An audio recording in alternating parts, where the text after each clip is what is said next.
करौली नरेश श्री चतुर्भुज जी की संत सेवा की बराबरी कर सकते हैं। आप ऐसे निष्ठावान संत सेवी थे कि भगवत भक्त का आगमन सुनकर ही उनकी अगवानी करने के लिए 4 कोस तक जाते थे। पता चल जाता था कि इस रास्ते से भगवत जा रहे हैं तो पहुंच जाते थे, और अति आदर के साथ उन्हें अपने महल में लाकर भगवान के समान भक्त का आदर सत्कार करते थे। अपनी रानी के समेत राजा अपने हाथों से भक्तों के श्री चरणों का प्रलाक्षण करते और चरणामृत लेते, उसका पैर धो के चरणामृत लेते। चंदन फूल माला धूप दीप नैवेद्य आदि सभी उपचारों से पूजन करते। उसके बाद उन्हें सिंहासन पर बिठाकर उनके सामने नृत्य कीर्तन करते। अब राजा की रीति थी कि अपना तन मन और धन सर्वस्व उन्हें समर्पित करते। जो भी भक्त आया था उसको जितना उनसे ऊपर पड़ता था वो देते थे। संतों का आदर करने वाला ऐसा कोई भक्त राजा नहीं जिससे इनकी तुलना की जाए। अब इनके जीवन के बारे में कि श्री चतुर्भुज जी करौली के राजा थे। अपने अपने नगर के चारों ओर 4-4 कोस पर चौकियां बना दी जी के वहाँ राजकुमारों को नियुक्त कर आज्ञा दी कि जब भी कोई भगवत भक्त आए तो उनको वहीं ठहराकर उनका स्वागत सत्कार करो, फिर शीघ्र मुझे सूचित करो। 4-4 कोस पर चौकी बना के वहाँ पहरेदार बिठा दी कि कोई भी यहाँ से निकले तो मुझे बताओ, पहले तुम स्वागत करो फिर मुझे बुलाओ। अब सूचना पाकर राजा स्वयं जाते और बड़े आदर सत्कार के साथ उन्हें अपने महल में लिवा कर ले आते। माला तिलकधारी मात्र कोई भी भक्त द्वार पर आ जाते तो उनको भी सच्चा भक्त मानकर उनकी सेवा पूजा करते। एक राजा ने करौलीधीश की यह अद्भुत भक्ति एवं भक्तों की सेवा की सुंदर कथा सुनी तो उसने अपनी सभा में कहा कि यदि पात्र और अपात्र का विचार ही नहीं है तो ऐसा दान सत्कार प्रशंसनीय नहीं है। अगर आपको पात्र का ज्ञान नहीं है तो ये कोई प्रशंसनीय बात नहीं दान देना। उस राजा ने इस प्रकार की बात में चतुर्भुज जी की महिमा को उड़ा दिया। ऐसे मतलब उनकी महिमा को मोल नहीं दिया। बोले ये कोई प्रशंसनीय बात नहीं है जब आप पात्र का ही कोई वो नहीं है। अब चतुर्भुज जी की भक्ति की निष्ठा की परीक्षा कैसे लेते हैं? ये 2 है क्या? मोटा लगा ये नंबर अब राजा चतुर्भुज जी के आलोचक राजा के दरबार में एक भक्तराज ब्राह्मण देव थे। वे आलोचना करते थे। वे श्रीमद् भागवत जी की कथा कहा करते थे। उन्होंने राजा से कहा कि राजन करौलीधीश के संबंध में आप ऐसा मत सोचिए। करौली धाम, हाँ करौली का था। ऐसा न सोचिए कि वे पात्र अपात्र का विवेक नहीं रखते हैं, मतलब वो इतने लोग नहीं है, ऐसा मत सोचिए उनके बारे में। हाँ तो भक्त के हृदय में प्रवेश करके उसके आशय को समझने में कौन समर्थ हो सकता है? भाई भक्त के अंदर कितनी अंदर गहराई है, उसके अंदर भगवान के प्रति हमें क्या पता लगेगा? हाँ जब ब्राह्मण देव ने ये बात कही तो उस राजा ने श्री चतुर्भुज राजा की परीक्षा लेने के लिए भक्ति भाव से हीन एक भाट को भेज दिया।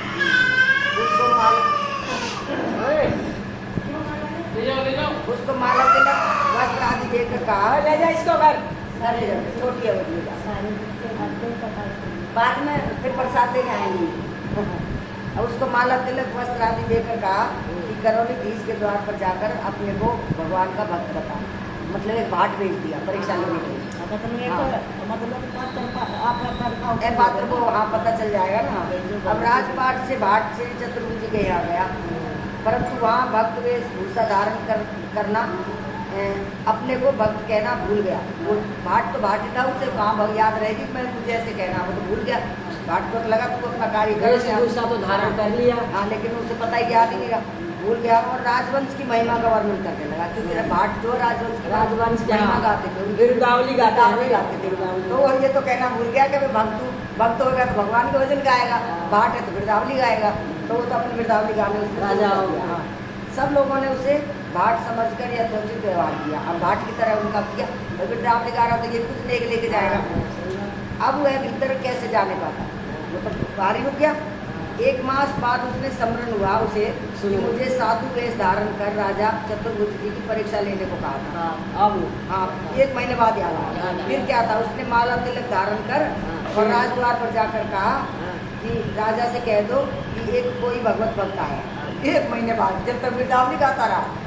अब द्वारपालों ने कहा कि महात्मन आप निसंकोच भीतर राजमहल में जाइए, क्योंकि वहाँ भक्तों के लिए तो रोक टोक है ही नहीं, आपके लिए रोक नहीं है। ये सुनकर वह भाट जो भीतर चला गया। अब श्री चतुर्भुज जी उसने भक्त वेश देखकर उसका अपनी रीति के अनुसार स्वागत सत्कार किया।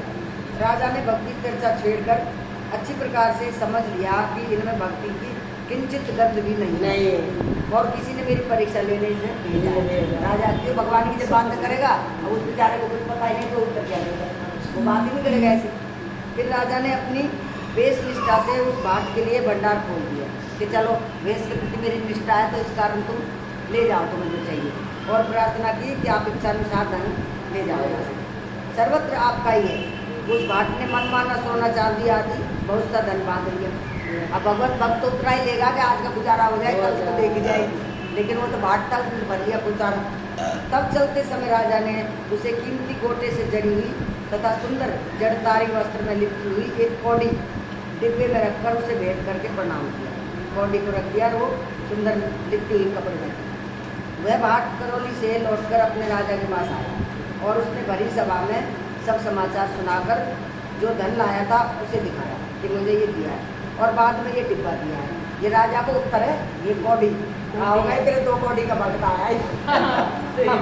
अब बाद में डिब्बा दिया। राजा ने डिब्बा खोला और जड़ाऊ कपड़े में लिपटी एक कानी कौड़ी देखी, वो भी कानी कौड़ी। हाँ, तो रात में पंडित जी के पास आकर सब बात बताकर कौड़ी देने का रहस्य पूछा कि ये कौड़ी देने का क्या मतलब है जो राजा ने यहाँ मेरे पास भेजी है। पंडित जी ने झट अनुमान करके बताया कि भक्त राजा चतुर्भुज जी के मन का भाव ये है कि इस भाट का ऊपरी साधु वेश जरी के समान है, जो ऊपर मैंने लपेट दिया कपड़ा, और अति मूल्यवान और आदरणीय है। क्योंकि साधु वेश तो मूल्यवान है उसके लिए तो, परंतु भीतर कानी कौड़ी के समान कुछ परीक्षा का भाव है।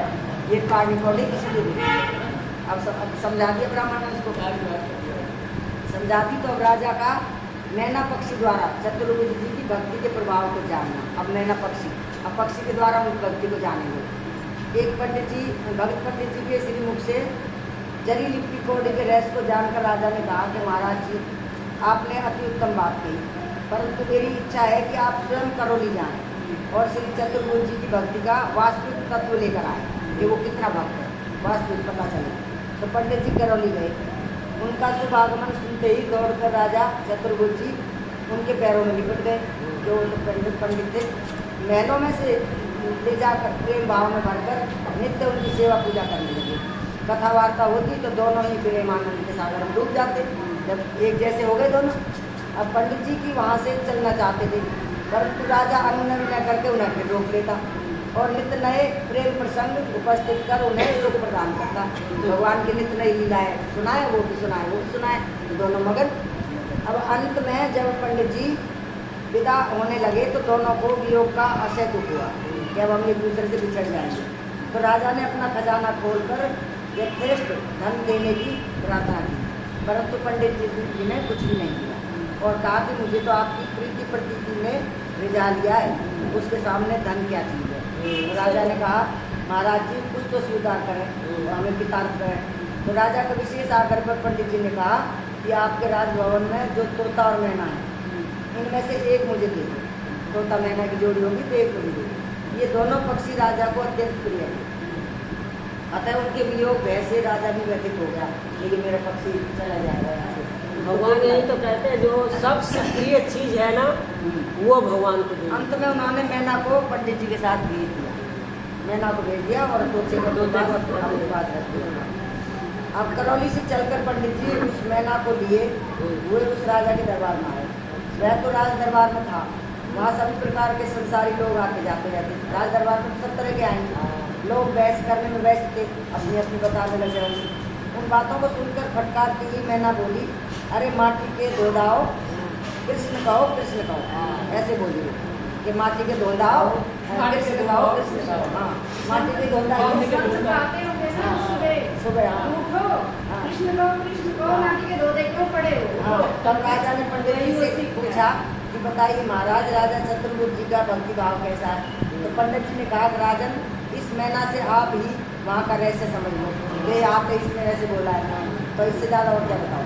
उस समाज में रहने वाले इस पक्षी को भी भगवान प्राणों से प्रिय है, मैं करोड़ों जीवों को पाकर उनके चतुर्भुज जी की महिमा का वर्णन करूं तो भी उसका पार नहीं पाएगा। मैं पार ही नहीं पाएगा। तो करोली नरेश की भक्ति का रहस्य पाकर वह राजा श्री चतुर्भुज जी के पास अब खुद आया और उसके श्री चरणों में सिर रखकर उसने उन्हें जब तो कहते हैं कि गांव का रहन सहन उनके कुत्ते ही बता देते हैं गलियारे में, है ना।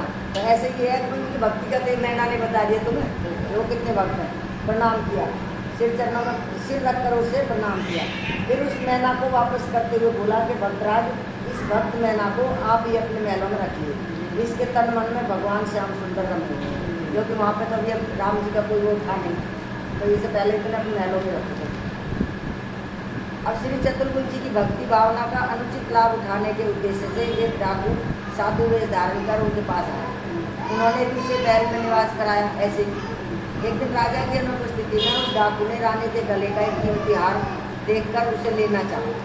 फिर तो जब रानी शयन कर रही थी तब उसने उसके गले पर अपनी कटारी चला, परंतु आश्चर्य, उसे ऐसा लगा मानो रानी का गला वज्र हो गया, यानी कि मैं कटारी लोहे पे चला रहा हूँ और उसकी कटार जो मोम की हो गई है वो पिघल गई है उस पर लगाने के बाद। उसने बहुत प्रयत्न किया गला काटने का, परंतु असफल रहा।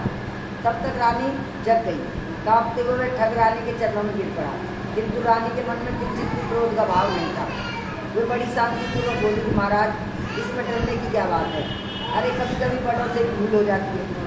तो रानी के इस सद्भाव से डाकू का हृदय भी एकदम परिवर्तित हो गया और उसी दिन से वह अपने अकृत्य कर्म का परित्याग कर सच्चा साधु बन गया।